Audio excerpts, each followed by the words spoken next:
Nós... Pronto. Boa noite a todos. Nós agradecemos muito a presença de todos que estão aqui conosco, de todos que têm acompanhado aí o estudo. Vou avisar de antemão aqui, a Marilyn não está conosco hoje, quem ainda não sabe aí, até para incluir a família dela nas suas orações. O sogro da Marilyn, pai do Cleiton, teve um AVC hoje, está no hospital e está bem mal, assim, né? Então,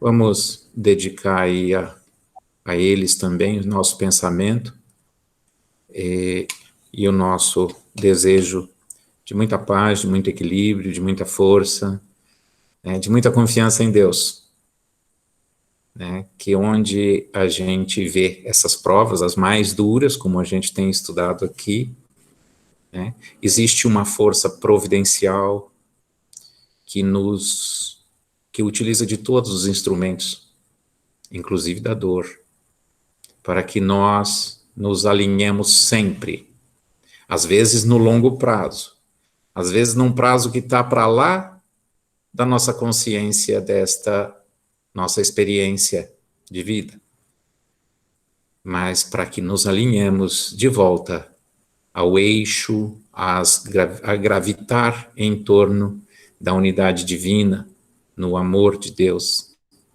Então é isso que nós devemos sempre imaginar, e isso ocorre com todos nós, e de maneira diversa, para que nos unamos, para que sempre que aconteça alguma coisa, assim, uma prova mais dura com um, tenha sempre alguém do lado que esteja num momento de força, para que possa apoiar, de lucidez maior.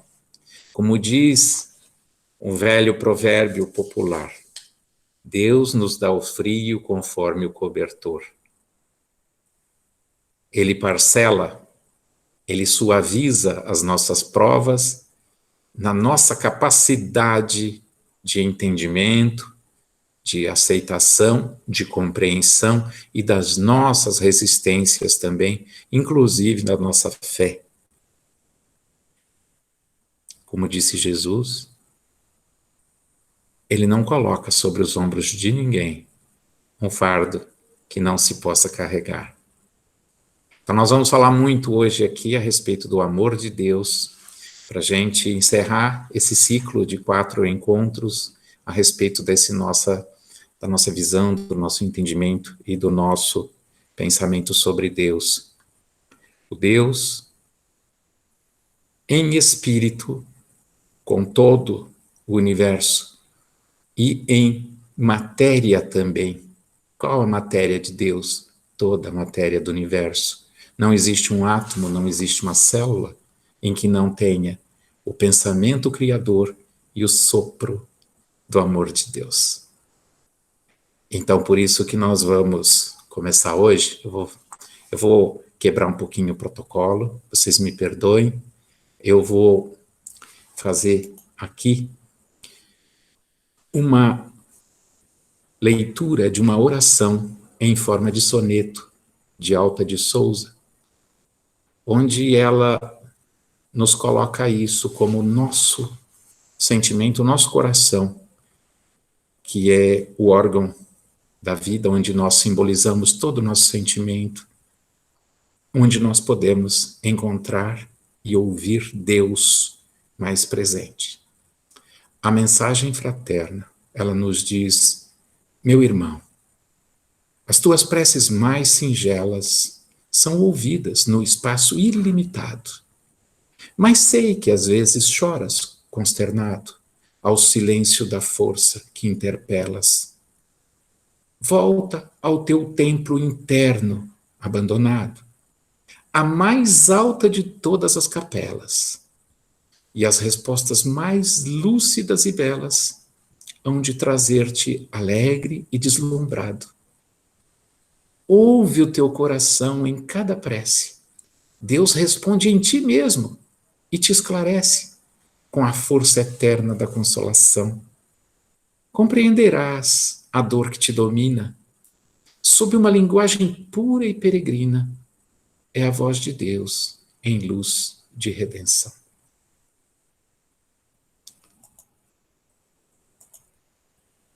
Meus caros, nós que temos falado bastante a respeito de Deus, das nossas visões, das nossas percepções, das nossas sensações, dos nossos sentimentos, de como sentimos, de como percebemos, de como nos entendemos. Deus.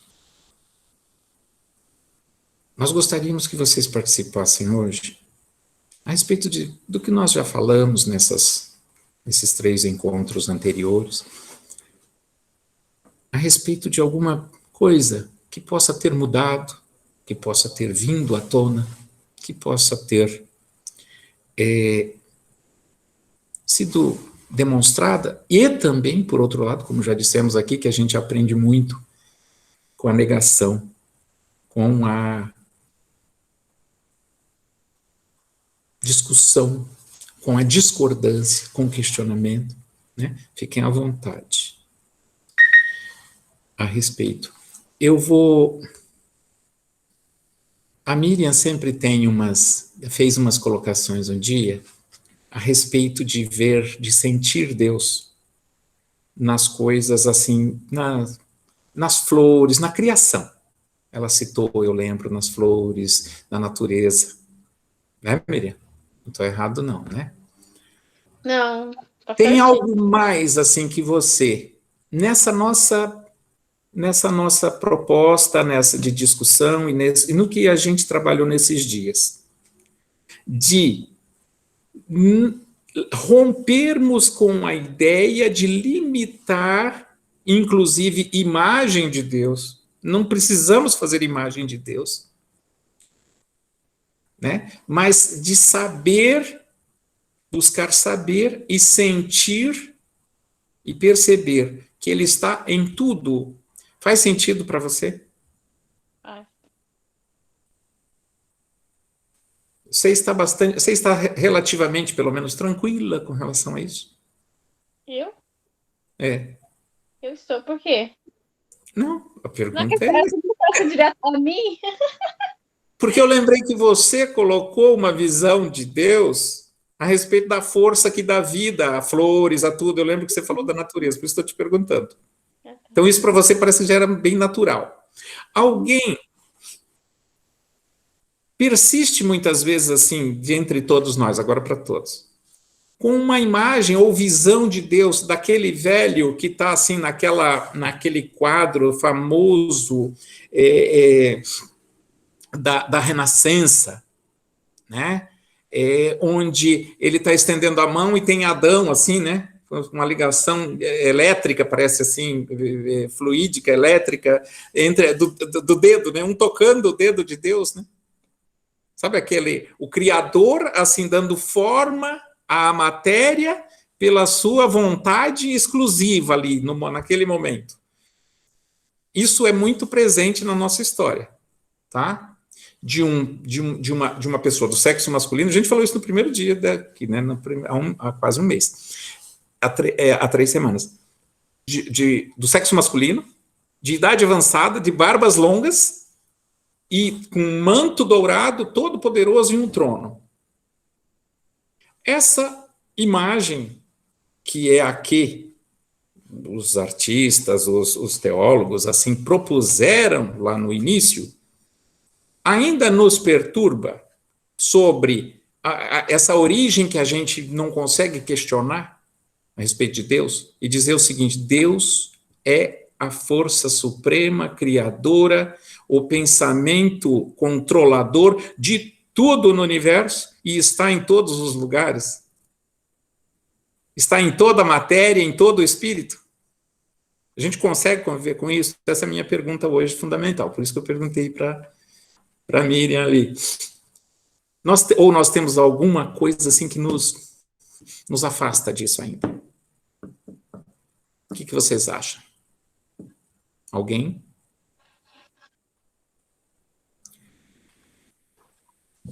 Ô, Davi, Pois não, fala, Osmar. não, eu principalmente em relação a Deus, eu é difícil até imaginar, nem se preocupo.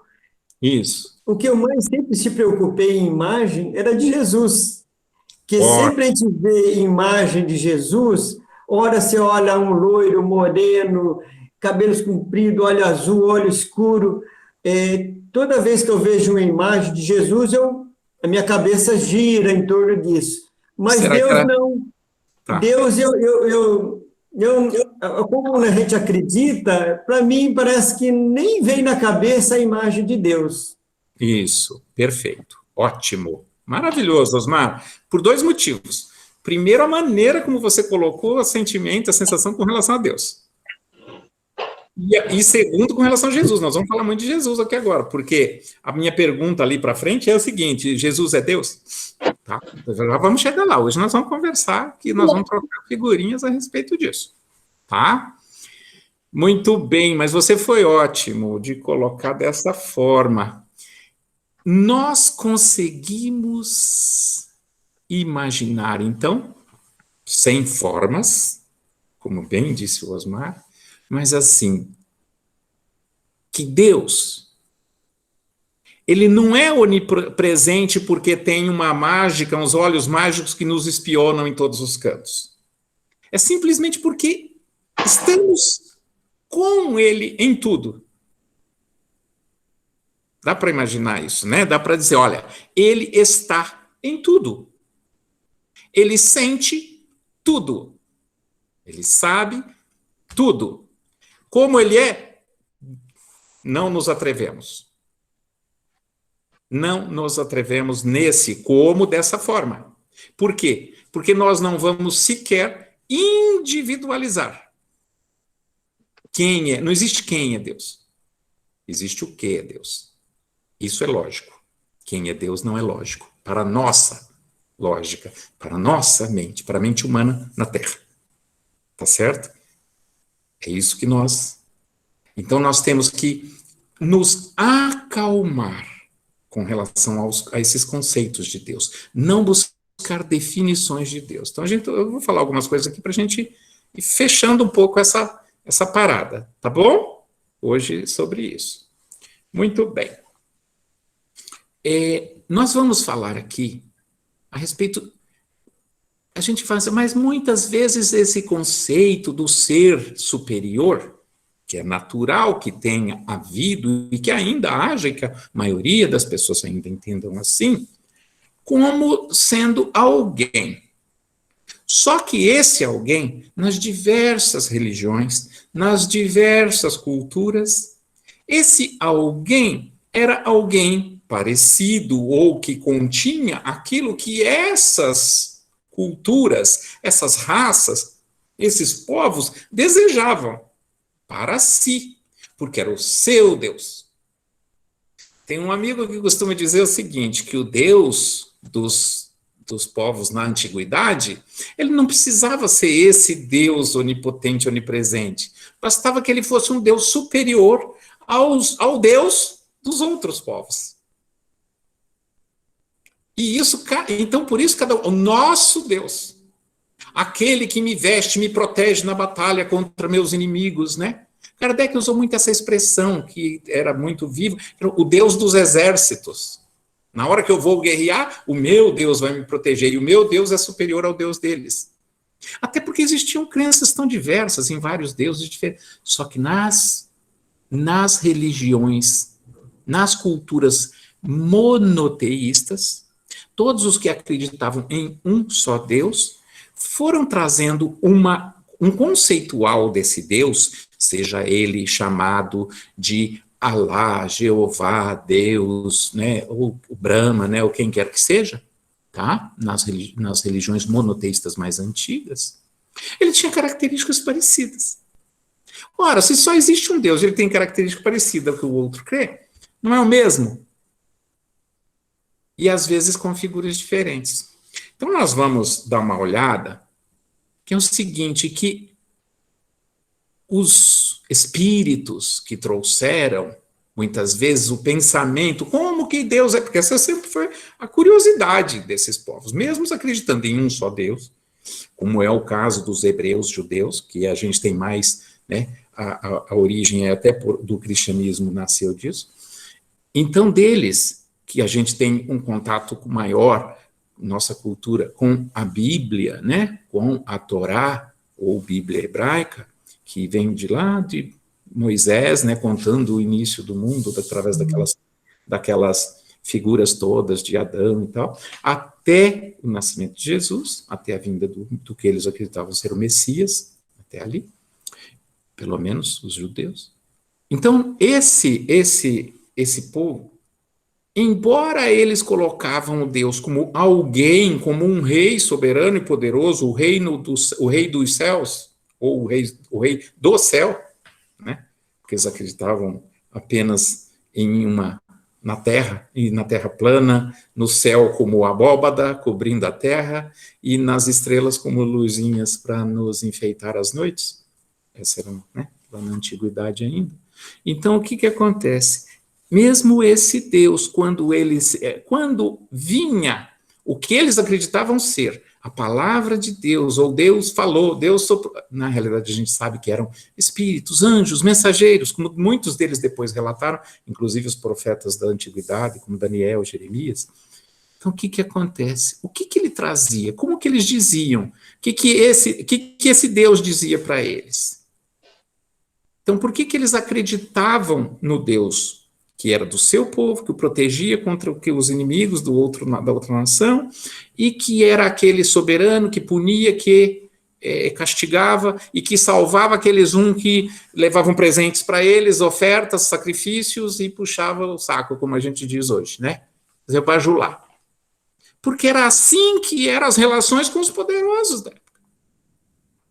Então, eles levavam lá o melhor, era a época da colheita, levava lá uma porção do melhor dos seus produtos em oferta a Deus, porque aquilo era agradável a Deus.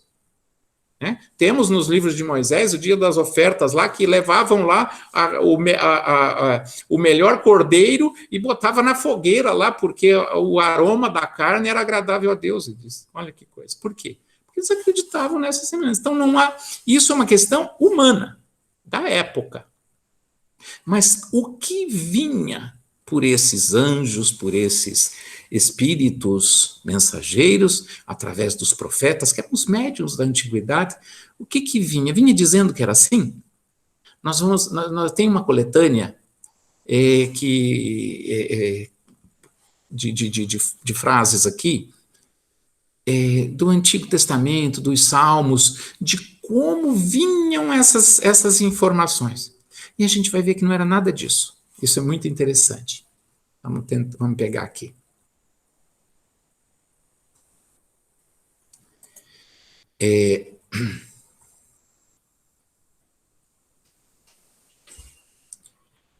Vamos ler uns trechos de uns salmos aqui. Do 139, por exemplo, Deus falando, né?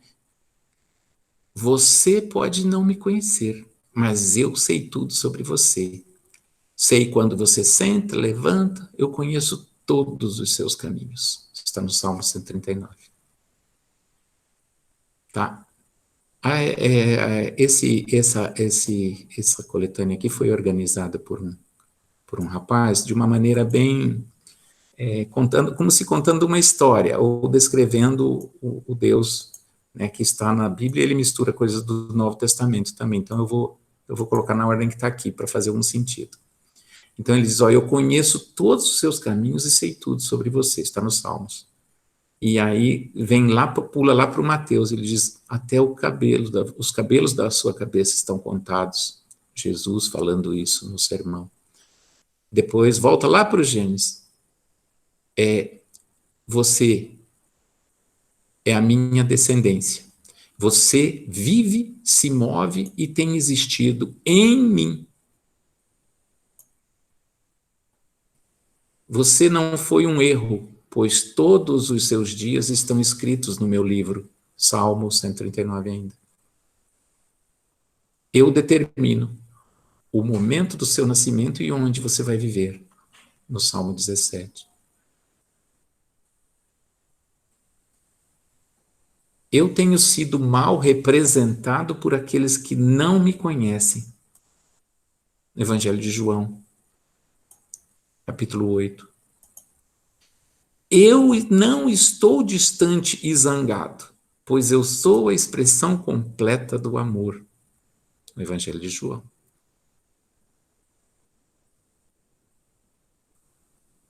Você é meu filho e eu sou seu pai. Eu ofereço a você mais do que o pai terrestre jamais poderia oferecer. Mateus 7. Cada bom presente que você recebe vem da minha mão. Essa é uma maneira poética aqui de uma tradução da carta de Tiago. Vamos falar depois. Esse verso aqui do Tiago, não, é maravilhoso. Eu sou o seu provedor e supro as necessidades, em Mateus 6.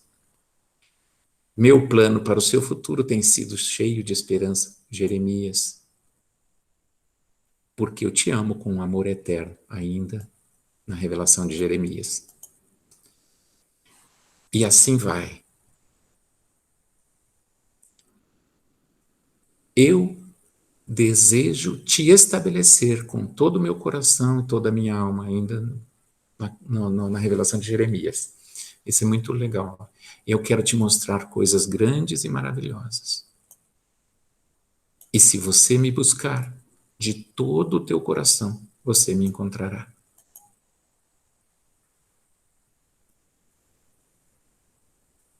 Quando o seu coração está quebrantado, eu estou perto de você. Salmo 34. Como um pastor carrega um cordeiro, eu carrego você perto do meu coração. Isso na revelação de Isaías. Olha só, muito parecido com o que Jesus disse, né? Que é o bom pastor, e o bom pastor busca a ovelha que está desgarrada e traz no colo. Muito, muito interessante. Um dia serão enxugadas todas as lágrimas dos seus olhos, e eu afastarei você de toda a dor que tem sofrido nesta terra. João, no Evangelho do Apocalipse. Então, gente, assim, e muitas outras, tem uma aqui que eu vou, um trechinho que eu copiei aqui, onde ele deixa eu achar aqui, peraí.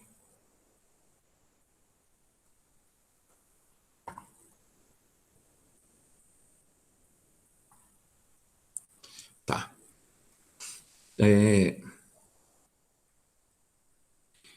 No livro de Reis, isso lá, né, um dos que seguiram ao Pentateuco ali, de Moisés, muito antigo isso, uns 500 anos antes de Cristo.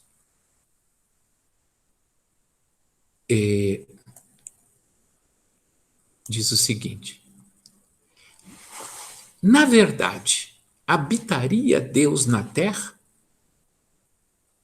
Eis, na verdade, que os céus e até o céu dos céus não te poderiam conter, quanto menos essa casa que tenho edificado.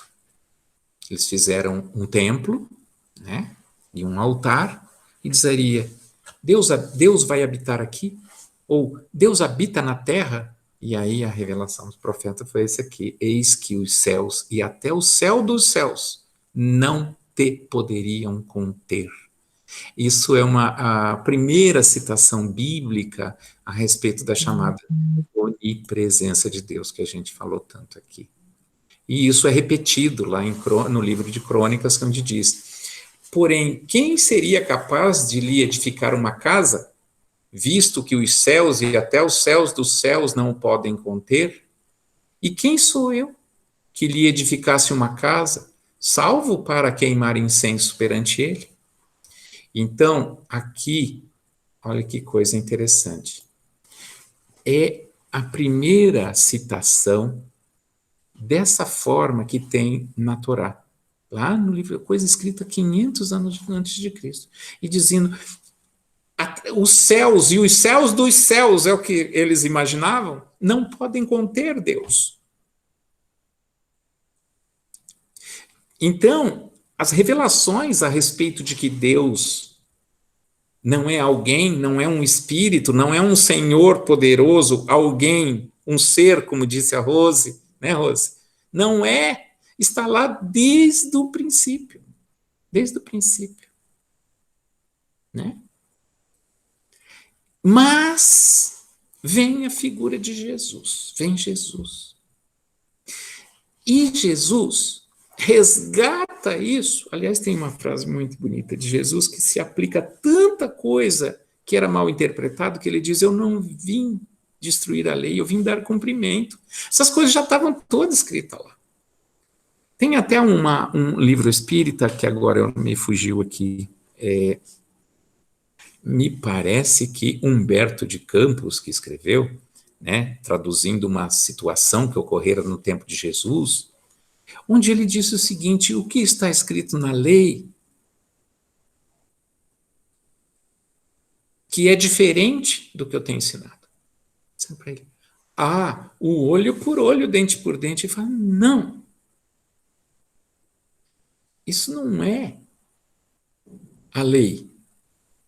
Os 2 primeiros mandamentos da lei é para amar a Deus e o segundo, amar ao próximo. Aí depois ele repete aquilo que ele disse no sermão, né? Num sermão dele. Nesses 2 mandamentos estão toda a lei e todos os profetas. Resumiu, portanto, toda a descrição da criação divina, Jesus, na lei do amor. Então isso é muito bonito. E quando colocam Jesus, certo? Bom mestre, e começa a fazer elogios, assim, né? O Senhor é nosso Salvador, bom mestre. Ele diz, eu não sou. Bom é Deus. Por que me chamas bom? Ele diz. Bom é o Pai que está nos céus, que faz o sol nascer para bons e maus e a chuva cair sobre justos e injustos. Então ele faz sempre questão de colocar a bondade e o amor de Deus sobre tudo. Né? E aí nós vamos entrar numa outra coisa. Vou aproveitar e entrar naquela outra questão. Essa nossa imagem de Deus, com tudo que Jesus disse, estava clareando. Nos primeiros 2, 3 séculos do cristianismo, o cristianismo primitivo, essa ideia do Deus como sendo o poder onipresente da criação e do amor infinito criador de tudo, de todas as formas de vida, vegetal, animal, das mutações em toda a matéria, no planeta, no universo todo. Esse amor criador, organizador, controlador de tudo. Mas eles precisavam de uma figura para adorar. Aí traduziram de maneira, eu não diria que capciosa, vamos dizer de maneira ignorante, algumas coisas a respeito daquela questão da semelhança que Jesus falava. E no concílio de Nicéia, em 325, no ano de 325, portanto já no século IV,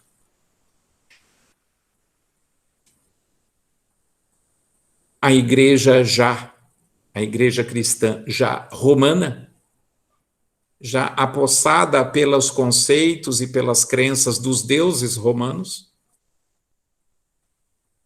instituíram a figura de Deus Pai, Deus Filho e Deus Espírito Santo. Esse não é um conceito divino. Essa trindade é um conceito da dificuldade humana.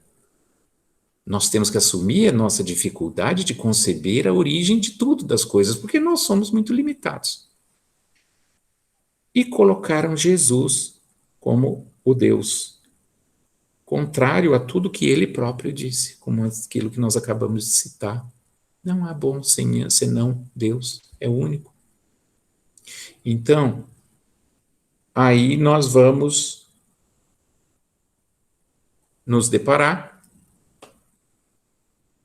com as críticas todas que fazem a doutrina espírita de dizer Jesus para eles não é Deus, como se isso fosse o maior sacrilégio.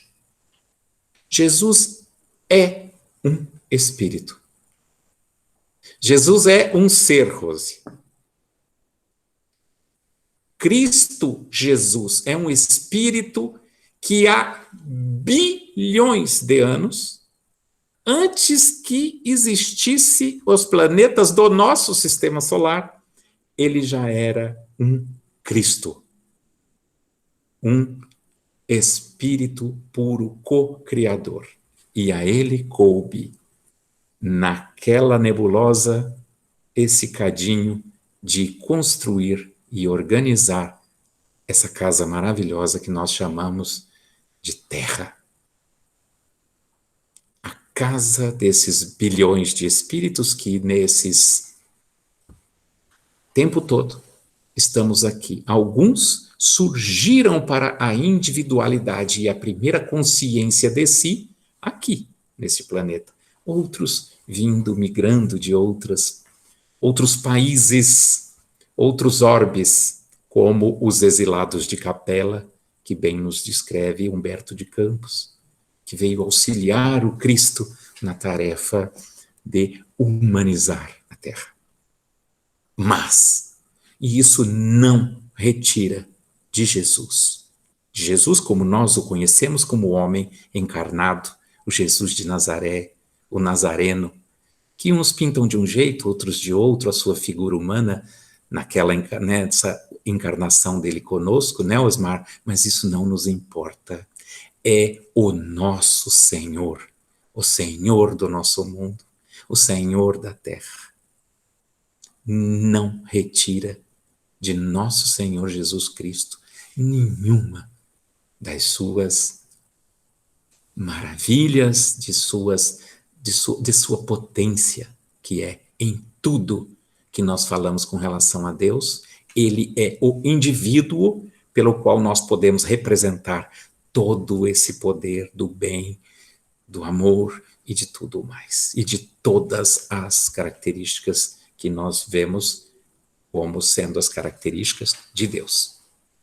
Assim como Jesus representa aquelas potencialidades divinas que nós falamos aqui, da mesma forma nos é dado a nós, humanos. Você olha esse, né, como aquela expressão divina representando aquela voz que ressoou sem ninguém saber de onde vinha.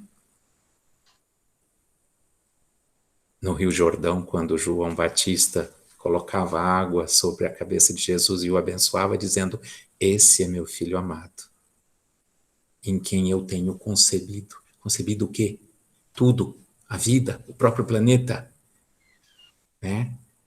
E pousou sobre ele, diz a história, um pombo, representando a sua missão de paz e de união de toda a Terra.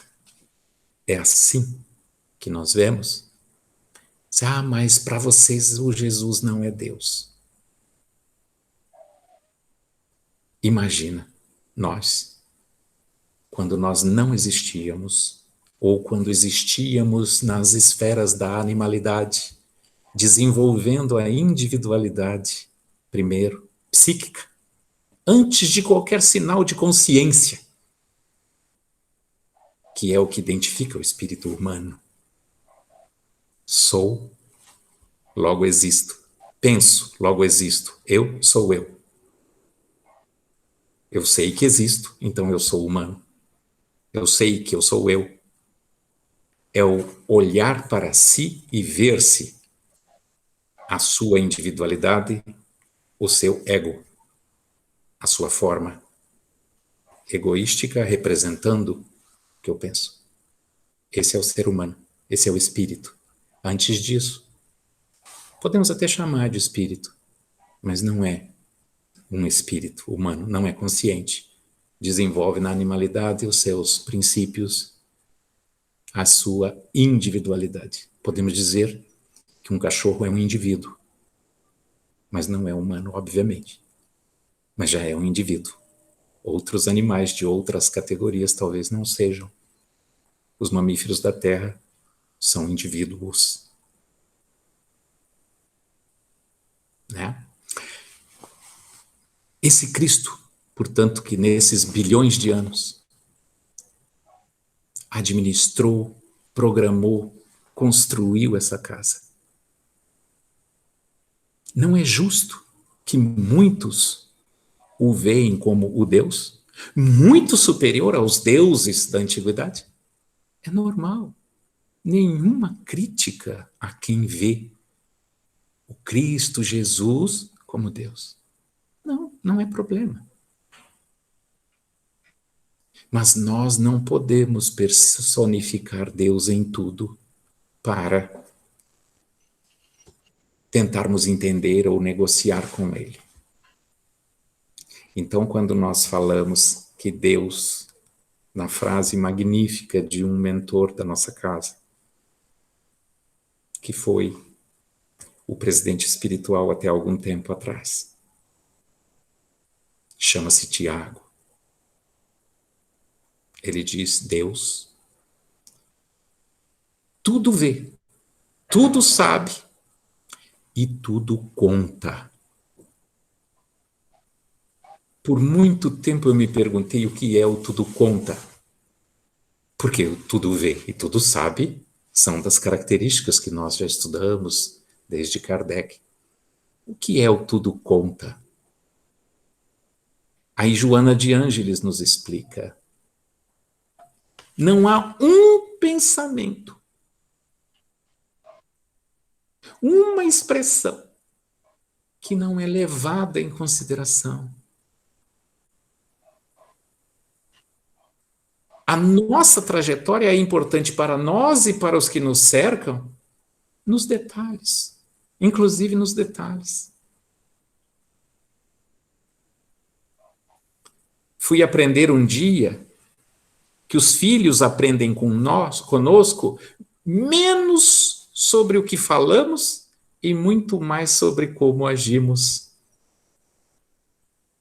Quando o professor Roberto Chiniachiki nos diz, no seu livro O Importante é Ser Feliz, que os filhos aprendem com os pais pelas costas.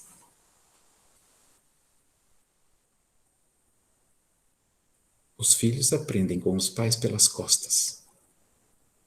Não é a hora que você está de frente dando de dedo nele, é a hora que ele está te observando o que você está fazendo.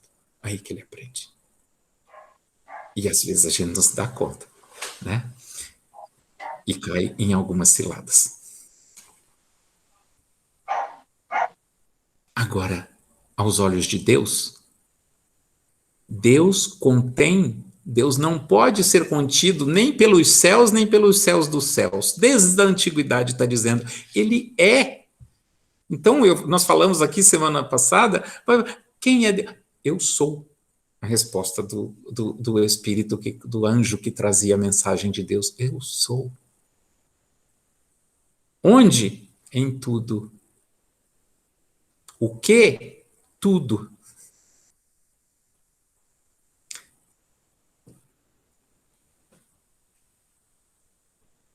Vamos pensar o seguinte. Agora vamos lá. Nós conseguimos acreditar que Deus tudo sabe, tudo vê e tudo conta, que Deus está em mim, está em cada espaço desse para ele. Por isso que não existe distância-tempo. Se percebe tudo o tempo todo. e tudo sabe. Então, por isso que costuma-se dizer, isso é também um conceito padrão e um conceito comum entre todos os monoteístas, que Deus é atemporal. Nós não conseguimos atribuir a nossa avaliação de tempo a nada que é divino. Conseguimos perceber isso? Conseguimos sentir isso? Conseguimos considerar isso?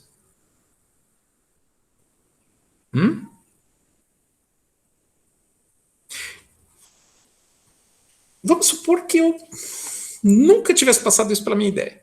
E aí, de repente, eu digo, nossa, Deus é algo que está controlando tudo, sabendo de tudo, vendo tudo em todos os lugares, inclusive dentro de mim. Em cada célula, em cada átomo, em cada expressão de matéria que o pensamento criador dele concebeu.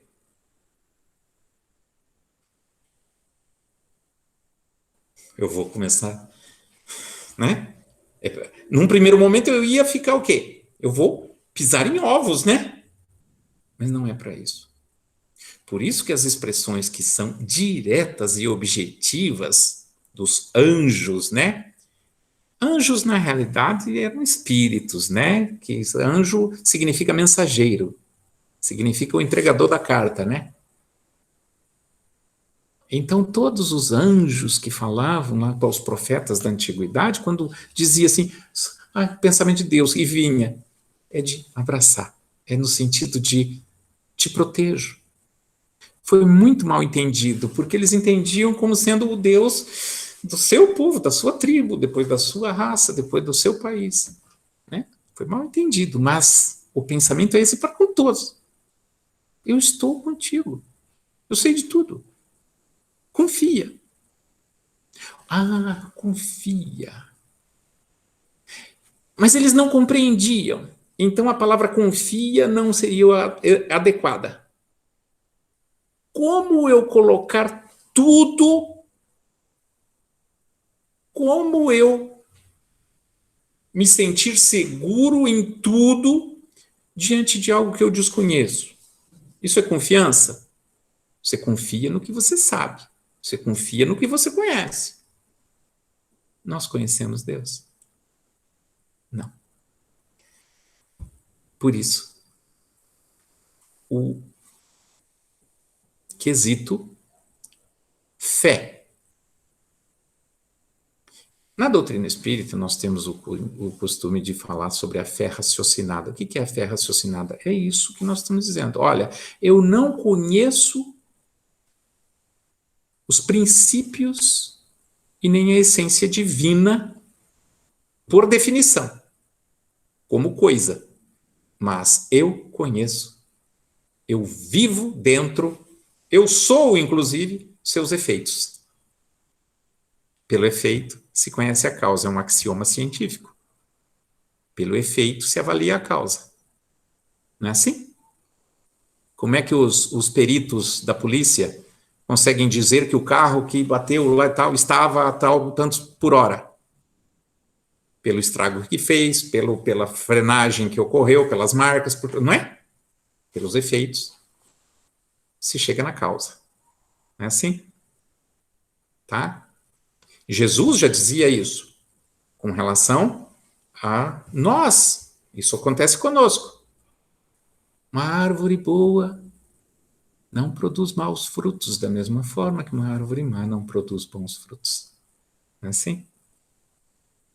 Então, nós conhecemos conceitualmente Deus por causa de tudo que nós sabemos a respeito de nós mesmos, do universo, e de todo esse controle que existe sobre todas as coisas. As próprias leis físicas, químicas, do microcosmo, daquele do microscópio, assim, como é que funciona a reprodução de uma célula. A ficção atômica, até o macrocosmo, até o Hubble lá, olhando os buracos negros, né? E agora os cientistas dizem assim, tudo que o homem conhece e entende como matéria, não dá nem 3% de tudo que existe no universo.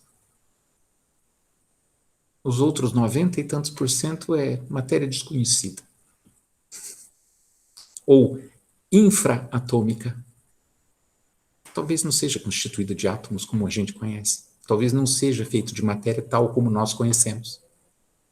E isso está aqui, está em todo lugar. Então, conhecer é difícil. Compreender a ação consequente é mais fácil. É mais fácil. A respeito disso que eu falei. Vamos lá. O que está coçando a cabeça aí? Júnior, o que você nos diz?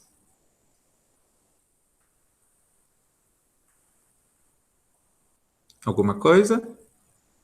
Pode ser outro, pode quem quiser falar, perguntar. Vamos trabalhar um pouquinho isso para a gente depois fechar com essa questão aqui. Abrindo o microfone aqui. Tá, vou voltar com a questão de Jesus e da materialização de Deus, tá? Pode falar.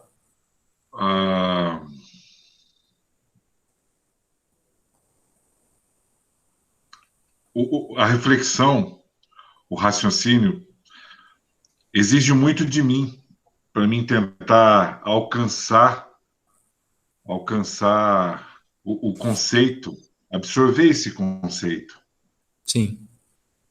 Aí o Osmar colocou assim... eu não procuro pensar. É porque assim a gente não alcança, né, Osmar? A gente não consegue... Então, a gente... Mas eu acho que a consciência da hiperdimensão desse conceito, eu acho que a gente tem que começar a entender isso aí devagarzinho, né?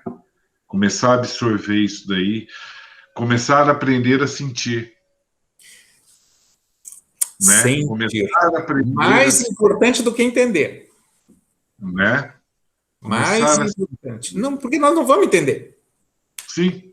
A gente está falando de muitas coisas aqui, de como a gente não consegue compreender a causa de um efeito que nós sabemos, que nós conseguimos compreender. Né? Então, se nós conseguimos, por todos os efeitos da vida, compreender que aquela história de... O objetivo dessa discussão é o quê? É trazer aqueles conceitos de onipresente, onisciente, onibenevolente, que nós falamos, para nós, para aqui, para onde eu estou, onde eu estiver, com quem eu estiver. E seja para quem for, não é só comigo, é com todos. Deus presente o tempo todo, em mim, em cada um de nós. Isso muda alguma coisa? E amando infinitamente. E desejando sempre e fazendo sempre só o bem, como nós falamos aqui, né, da carta do Tiago. Aquela maravilhosa proposta dele. Tudo o que Deus faz é bom. Tudo que é bom e perfeito provém de Deus. Tá. Mas e aí por isso nós falamos bastante do mal. Né? É importante a gente voltar a reflexionar quando a gente tem alguma dificuldade sobre o seguinte: o nosso conceito de mal é o quê?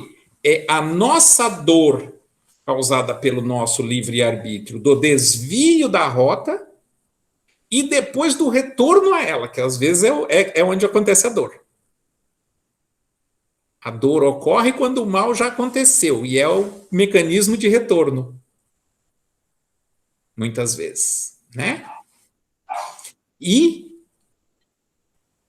a Maria falou semana passada a respeito do orgulho e do egoísmo que estão no nosso exacerbo, no nosso exagero do culto ao nosso ego, à nossa persona, à nossa personalidade, onde nós queremos, por uma vaidade momentânea, porque isso vai passar, quando você vai compreender a infinitude da vida, a imortalidade, e que aquilo, e ver de volta, putz, grilo, eu fiz aquela bobagem lá, todo mundo viu, a gente recebe, fala com espíritos assim, ele fica envergonhado de saber que aquilo que ele fez, todo mundo está sabendo. Todo mundo, entre aspas, né? Todo mundo que está ali, está acudindo, está contando uma história. Não, isso aí aconteceu assim, vamos ver direito o que aconteceu, vamos ver a história direito. Pô, todo mundo viu a besteira que eu fiz. E todo mundo tá... E tinha um monte de gente lá te acudindo. Mas então por que deixou fazer? Porque você tem liberdade de fazer. E depois dói curar. Então, é muito interessante isso, né? Que então nós nos desprendamos um pouco, como o Júnior bem disse, às vezes do querer compreender causas e vê-las nos efeitos na nossa vida. Né, Júnior? Como aquele texto que você colocou lá bem legal lá naquele dia. No texto não, perdão, foi uma mensagem que você colocou a respeito da visão de Deus, né, do sentimento de Deus, lá na semana retrasada. Devagarzinho a gente vai buscando, né? E a doutrina espírita, a proposta dela é muito clara, muito objetiva, muito Sim.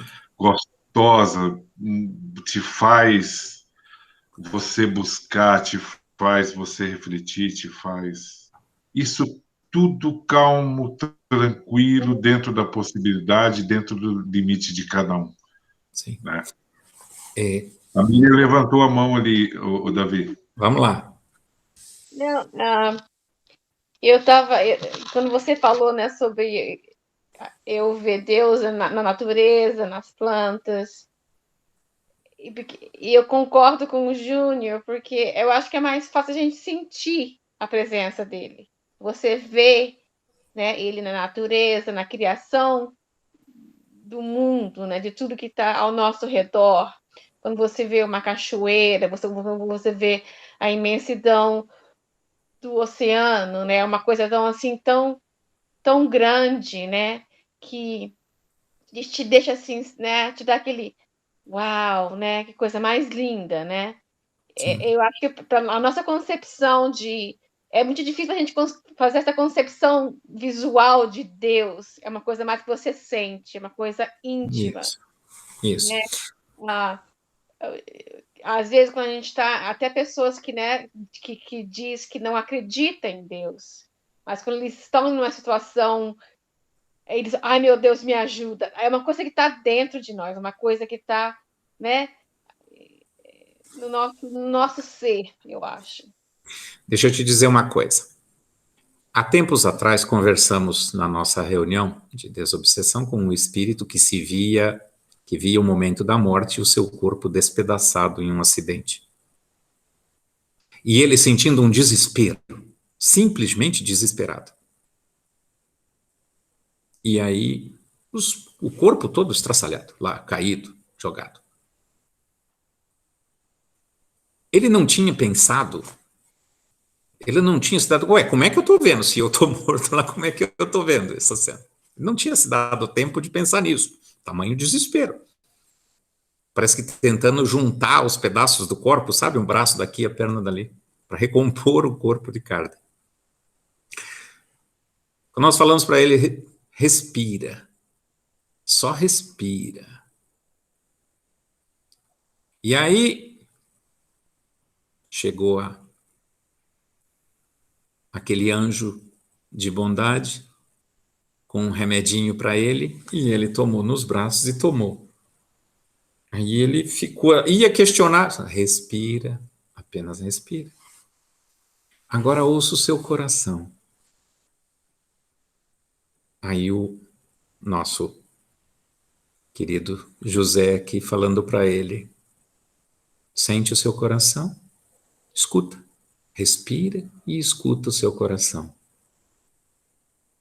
Você não morre, porque você é filho de Deus. É Deus que está aí dentro de você dizendo, nas batidas do seu coração, sou eu, sou eu, sou eu. Então, nas palavras singelas do nosso mentor, lá para aquele espírito, naquele momento, não tinha que explicar nada. Tinha que fazê-lo sentir a vida vibrar e pulsar nele, por vontade de Deus, por ser eterno. Depois vamos explicar que o corpo morreu, que o corpo nem existe mais, já foi dissolvido pela terra. Mas ele vive, o coração pulsa, ele precisa respirar. Precisa tomar um chazinho lá do remédio da irmã Kátia, né? Entende? Então, isso que vocês disseram é perfeito. Às vezes a gente não consegue. O que a gente não consegue saber? Por isso a leitura do texto, daquele soneto maravilhoso da Alta de Souza no início que nós fizemos. Respira, sente o seu coração. Ela coloca naquele soneto o nosso coração, né, simbolizando assim o nosso sentimento, como a mais alta de todas as capelas, a mais próxima de Deus, né, na simbologia ali, tocada.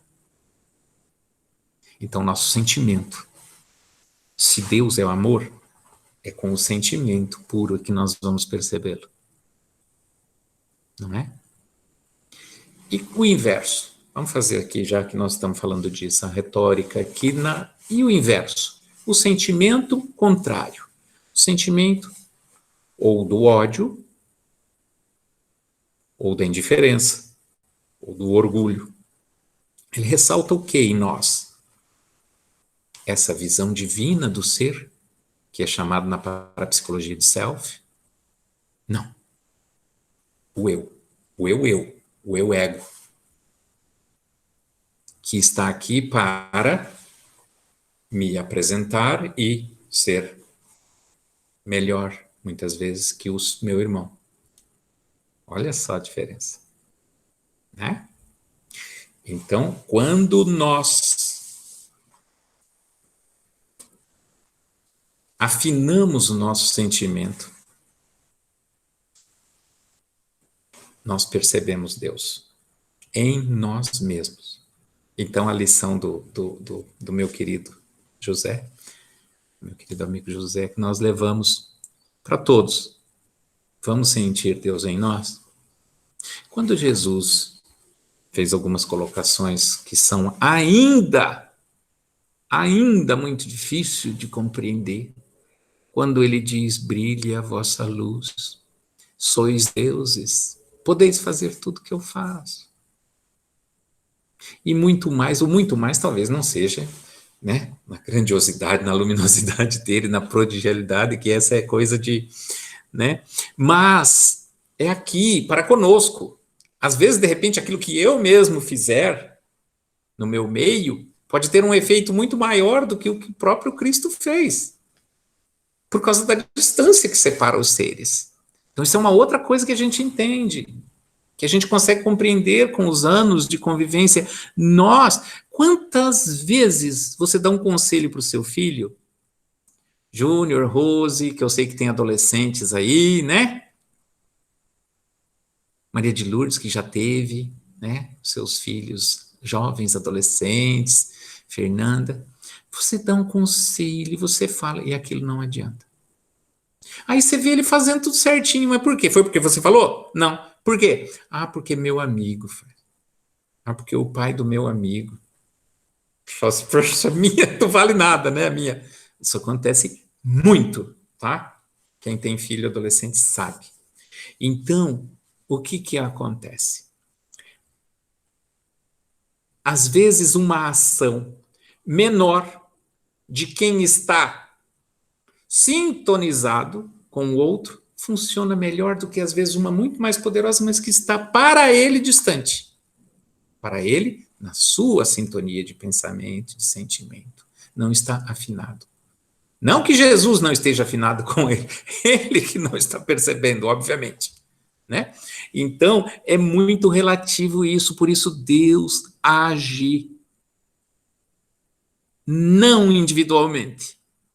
Nós agimos, tem hora que a gente age com instinto e faz um negócio e fala, nossa, por que eu pensei nisso? Por que eu fiz isso? Por que eu falei aquilo? Ah, não, às vezes foi inspirado pelo nosso anjo da guarda, como a gente sempre diz. Sim,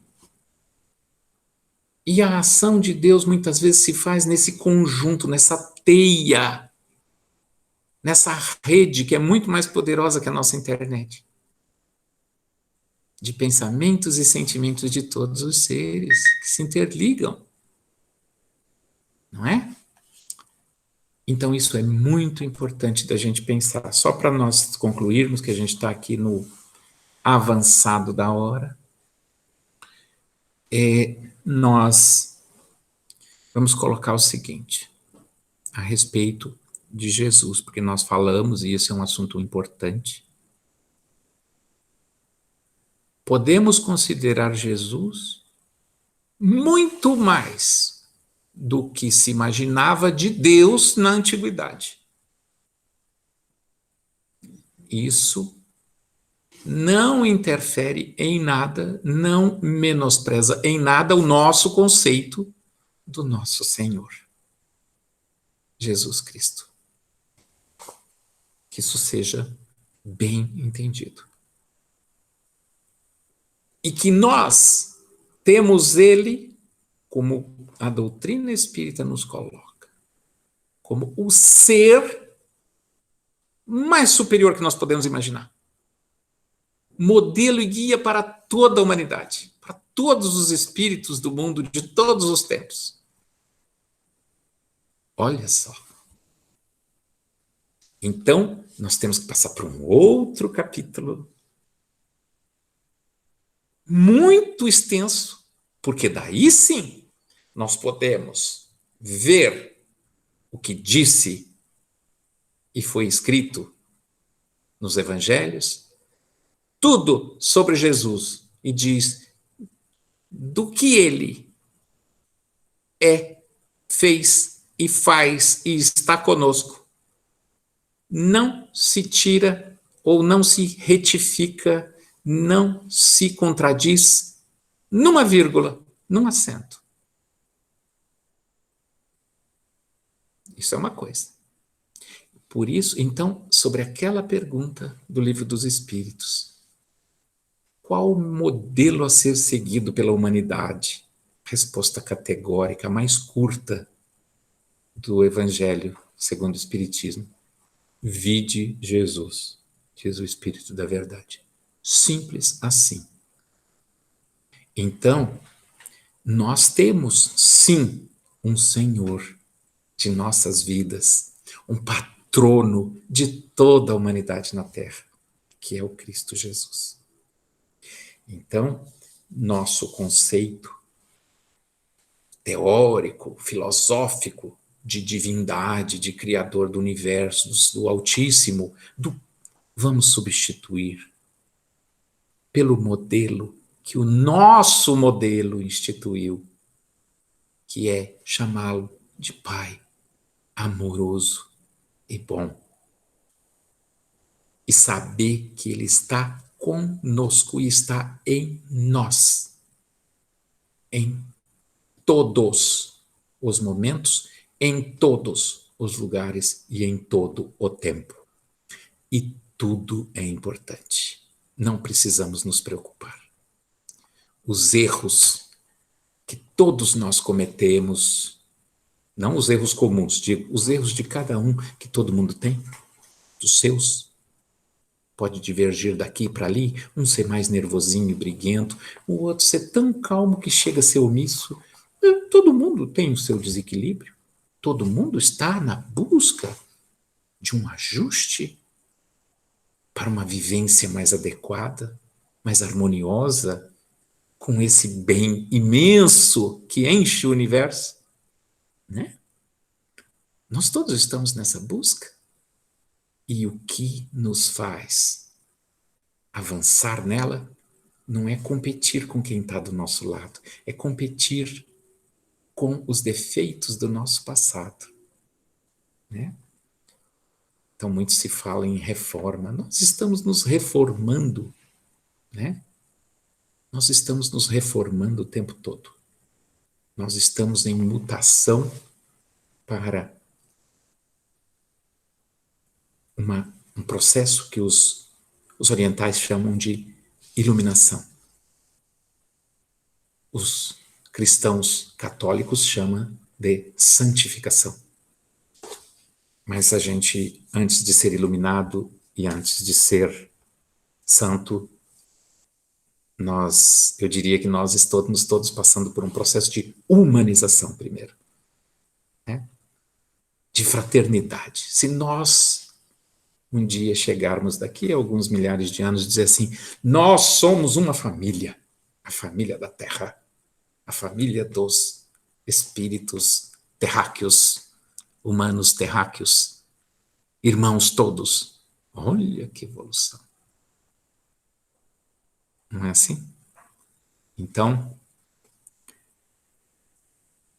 que a gente olha o exemplo de Jesus, e daí nós vamos ver de novo uma coisa que nós falamos no Evangelho esses dias, né, Maria? Porque foi proposital para coincidir com o nosso assunto aqui, sobre o homem de bem.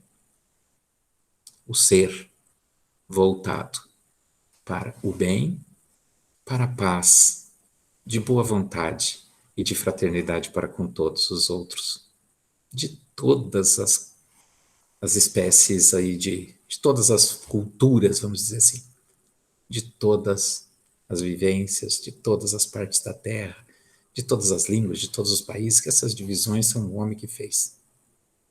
Jesus construiu a Terra. E Jesus ama os filhos da Terra. E quer. E todos são do mesmo rebanho. Né? Então é isso que a gente quer, que esses conceitos e essa visão nos chegue não simplesmente ao intelecto para nos satisfazer curiosidade e pensamento, mas que nos chegue ao coração e às mãos para que a nossa vida, né, seja melhor. Na companhia sempre, de saber que está sempre junto e pode contar o tempo todo com esse Pai amoroso e amado que Jesus nos traz. Nós vamos depois seguir com um estudo sobre algumas coisas das palavras de Jesus, do Evangelho mesmo, tá? Uma visão histórica, social, um pouquinho diferente, tá? Só para a gente conciliar com todos os ensinamentos evangélicos do cunho moral que o Evangelho, segundo o Espiritismo, e a própria leitura do Evangelho de Jesus nos dá, e que é trazido nas quintas-feiras. Então a gente vai compor um pouquinho isso a partir dos próximos encontros. Tudo bem? Estamos de acordo?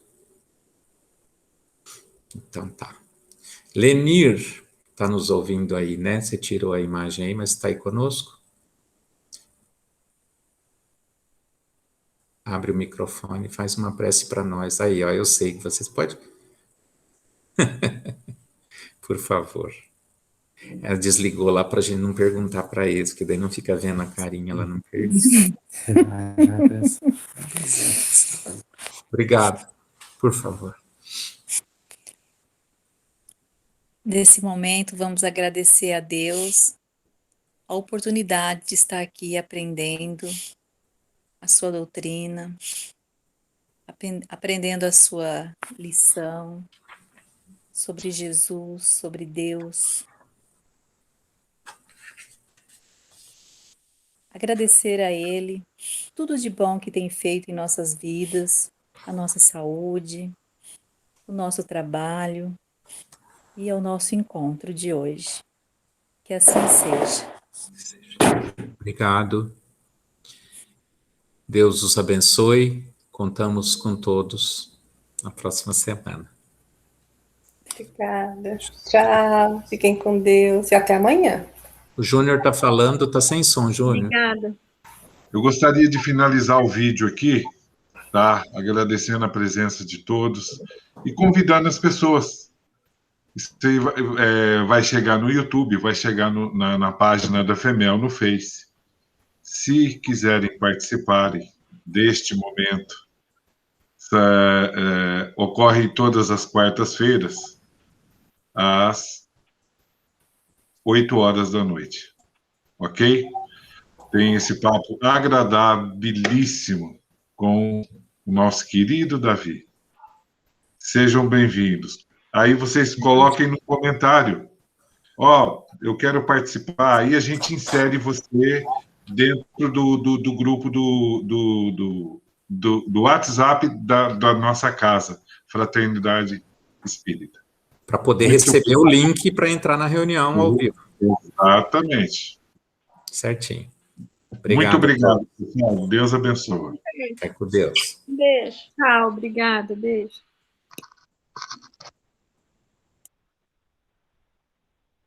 Boa noite.